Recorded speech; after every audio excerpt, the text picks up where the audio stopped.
করছি? আমাদের বাড়ির সামনে ময়লা ফেলে আবার আমার কাছে জিজ্ঞেস করছেন কি করছেন? আমি কি তোমাদের জায়গায় ময়লা ফেলছি নাকি? আমি রাস্তার পাশে ময়লা ফেলছি। আপনি রাস্তায় ফেলেছেন মানে? এটা আমাদের বাড়ি, বাড়ির সামনে ময়লা ফেলে বাসার মধ্যে দুর্গন্ধ যায়, এটা আপনি বোঝেন না? এটা চিন্তা করে আপনি ময়লা ফেলবেন না? আমারও তো চিন্তা করার সময় নেই। আমি খালি জায়গা পাইছি ময়লা ফেলছি। কার কি হইলো তাতে আমার ভাবার অত সময় নাই। সত্যি তো দেখতেছি আপনি একটা খারাপ মানুষ। ভালোই ভালোই কইতেছি ময়লাগুলো হেনতে সরাই নিয়ে যান। সরায় নিয়ে যাব না, কি করবা তুমি? হ্যাঁ, আপনি যদি এই ময়লাগুলো এখন এখান থেকে না সরান তাহলে এই ময়লাগুলো আমি আপনার বাসায় নিয়ে গিয়ে আপনার পাতিলের মধ্যে রেখে আসবো। কি? আমিও দেখা নিব না? কেমনে আমার পাতিলের ভিতরে রাইখা আসে? আমি কি তার এমনি এমনি সাইরা দিব ভাবছো? শোনো, আমি তার চুলগুলা টাইনা সিরা এই ময়লাগুলা তারে খাওয়াই দিব। হ্যাঁ, আমার মানুষ চিনে? আমি কি এত বড় সাহস আমার পাতিলের ভিতরে মানে ময়লা রেখে আসবো? হ্যাঁ, তারে আমি এমনি এমনি সাইরা দিব ভাবছো?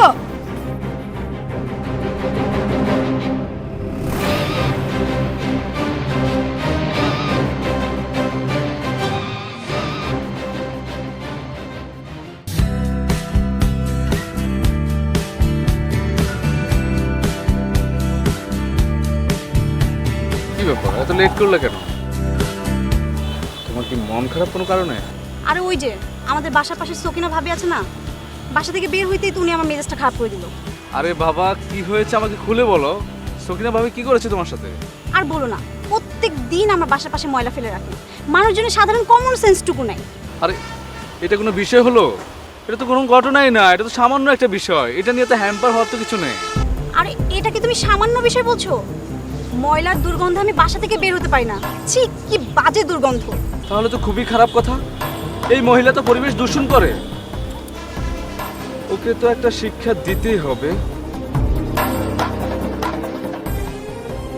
পাইছি, একটা বুদ্ধি আছে। কি বুদ্ধি?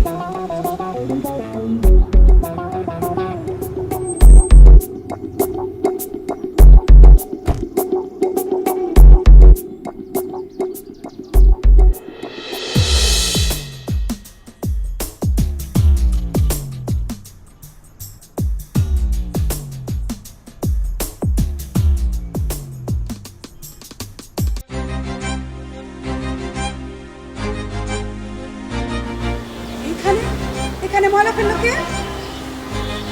এটা কি ময়লা ফেলার জায়গা? হ্যাঁ, তাই এখানে ময়লা কি বলছে? আমি পালাইছি ময়লা এখানে। আমরা সবাই পালাইছি ময়লা। সরকারি জায়গায় ময়লা পালাইছি। আপনার কোনো সমস্যা? সরকারি জায়গা তাতে কি হয়েছে? আমার বাসার সামনে ময়লা ফেললে আমার সমস্যা হবে না?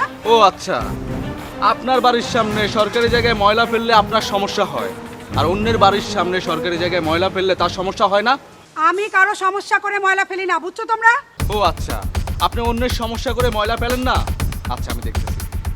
রিমু, রিমু এদিকে আসো। আপনি ওদের বাসার সামনে সরকারি জায়গা বলে প্রতিদিন ময়লা ফেলেন। জায়গাটা সরকারি বলে ও আপনার সাথে পেরে ওঠে না। তাই আমরা আজকে সরকারি জায়গায় ময়লা ফেলে আপনাকে বুঝিয়ে দিতে চাই অন্যের সমস্যাগুলো নিজের গাড়ে আসলে কেমন লাগে। তাছাড়া শুধু তাই নয়, আমরা সবাই এক হয়ে আপনার বাসার সামনে ময়লা ফেলেছি। কি বলিস তোরা? হ্যাঁ ঠিক আছে। এই ময়লাটা দেখার পরে আপনার যেমন খারাপ লাগতেছে, ঠিক তেমনি রিমুর বাসার সামনে যখন ময়লা পালাইছেন ওরও খুব খারাপ লাগছে। হয় নিতে পারেনি। শুনেন, মানুষের বাসার সামনে কেন ময়লা ফালাইবে?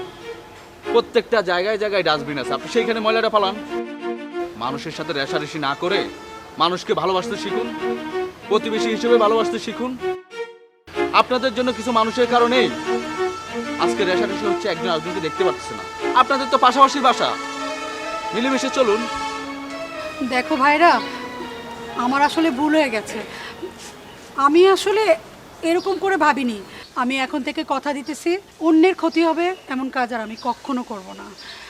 রিমা, তুমি কিছু মনে করো না, এমন ভুল আর কখনো হবে না। দেখেন ভাবি, আমরা তো একে অপরের প্রতিবেশী। আমাদের পরিবেশটা আমাদেরকেই রক্ষা করতে হবে। এরপর থেকে আর এরকম ভুল হবে না তো? অবশ্যই হবে না। আরে সবাই আমরাই তো।